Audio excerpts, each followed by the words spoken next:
తెచ్చుకున్న ప్రత్యేక తెలంగాణ రాష్ట్రంలో ప్రజల జీవితాల్లో మార్పు చూపించాల్సిన బాధ్యత కూడా మనందరిదే. వారి జీవన స్థితిగతుల్లో మార్పు రావాలి, కొనుగోలు శక్తిలో పెరగాలి, జరిగే అభివృద్ధి కార్యక్రమాల్లో లేకపోతే ఈ రాష్ట్ర సంపదలో ప్రజలందరూ భాగస్వాములు కావాలి. అటువంటి మార్పు వచ్చినప్పుడే మనమందరం ఆ రోజు ప్రత్యేక తెలంగాణ రాష్ట్రం కోసం పోరాటం చేసిన ఆలోచనకి తెచ్చుకున్న దానికి సార్థకత ఉంటుంది.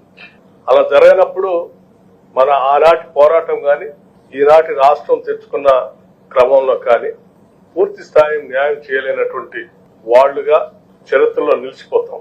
ప్రతి ఒక్కళ్ళు అంకిత భావంతో పనిచేయాలని చెప్పి మీ అందరికీ నేను మనస్ఫూర్తిగా విజ్ఞప్తి చేస్తూ మీ అందరికీ ఈ ప్రభుత్వం తరఫున ఒక మాట ఇస్తా ఉన్నాం. మీ కష్ట సుఖాల్లో ప్రభుత్వం ఎప్పుడు ఉంటుంది మీకు అండగా. ప్రజల కష్ట సుఖాల్లో మీరందరూ పాల్గొంచుకోవాలని నేను చేసే ప్రతి పనిలో కూడా హ్యూమన్ ఫేస్, మానవత్వం అనేది కనపడాలి. తీసుకునే ప్రతి నిర్ణయంలో కూడా మనం పెట్టే ప్రతి సంతకంలో కూడా సామాన్యుడికి ఏ రకంగా ఉపయోగపడుతుంది అనేటువంటి ఆలోచనతో మనం అందరం నిబద్ధతతో పనిచేసుకుంటూ పోతే తప్పనిసరిగా మనం అనుకున్న లక్ష్యాలను చేరుకోవచ్చు అని చెప్పి మీ అందరికీ నేను సవినయంగా మనవి చేస్తూ భవిష్యత్తులో కూడా ఇదే రకమైనటువంటి ప్రోత్సాహం ప్రభుత్వం నుంచి మీకు ఉంటుంది.